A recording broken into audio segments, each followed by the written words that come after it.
तर नाशिकमध्ये खड्डेमय रस्त्यांमुळे आतापर्यंत अनेक जणांचा मृत्यू झालाय।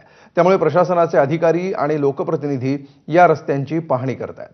आणि अशाच वेळी सातपूर भागामध्ये कामगार वस्तीत प्रभाग 9 चे भाजप नगरसेवक अमोल दिनकर पाटील रस्ते दुरुस्ती कामाच्या पाहणीसाठी गेले होते। तेव्हा जेसीबीचा धक्का त्यांच्या पायाला लागला आणि ते जखमी झाले। पायाला दुखापत झाल्यामुळे त्यांच्यावर शस्त्रक्रिया झाली आहे। अमोल पाटील हे आज नाशिक महापालिकेच्या महासभेमध्ये व्हीलचेअरवर सभागृहात येताना दिसले। या सर्व संदर्भात त्यांच्याशी बातचीत केली आमचे प्रतिनिधी शुभम बोडके यांनी।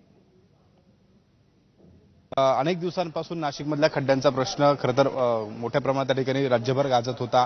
असं असताना लोकप्रतिनिधी म्हणून आपण देखील अनेक ठिकाणी रस्ते दुरुस्तीच्या कामांचं पाहणी करत होते। त्यावेळेस तुम्हाला ही दुखापत झाली होती, काय घडलं होतं? आज व्हीलचेअरवर तुम्हाला सभागृहात यावं लागतंय।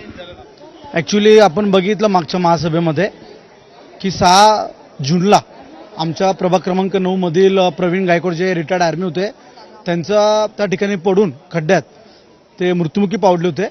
आणि पुन्हा 4 जुलैला कार्बन नाका त्या ठिकाणी मोठा पॉटहोल पडला होता। त्या ठिकाणी सर्व संबंधित अधिकारी त्या ठिकाणी आलेले होते आणि 5 जुलैला असाच प्रकारचा खड्डा छत्रपती शिवाजीनगर महादेव मंदिर पडल्यानंतर नागरिकांनी मला संपर्क साधल्यानंतर मी 5 वाजता सर्व अधिकाऱ्यांना इंटिमेट केला, परंतु कुठल्याही प्रकारचा रिस्पॉन्स न मिळाल्यामुळे त्या ठिकाणी रात्री 9 वाजेपासून 12:30 वाजेपर्यंत त्या ठिकाणी आम्ही कार्यरत होतो।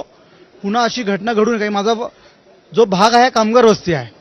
कामगार वस्ती असल्यामुळे त्या ठिकाणी अनेक नागरिक त्या ठिकाणी first shift, second shift, third, night शिफ्टला जात असतात। अशी पुन्हा घटना घडून म्हणून मी अधिकाऱ्यांसमोर काम करतो, परंतु प्रशासनाच्या दिरंगाईमुळे त्या ठिकाणी एवढे मोठा ठेका दिल्यानंतर कुठल्याही प्रकारचं मटेरियल स्टॅकमध्ये नसताना 3 तासात फक्त 2 ट्रॅक्टर मटेरियल त्या ठिकाणी आलं आणि रात्री 12:30 वाजता त्या ठिकाणी जेसीबी काम करत असताना डिवायडरमध्ये माझा पाय अटकला आणि माझ्या पायामध्ये दोन्ही एक टीबी आणि फिबुला म्हणून 2 बोन्स असतात ते पूर्णपणे क्रॅक झाले।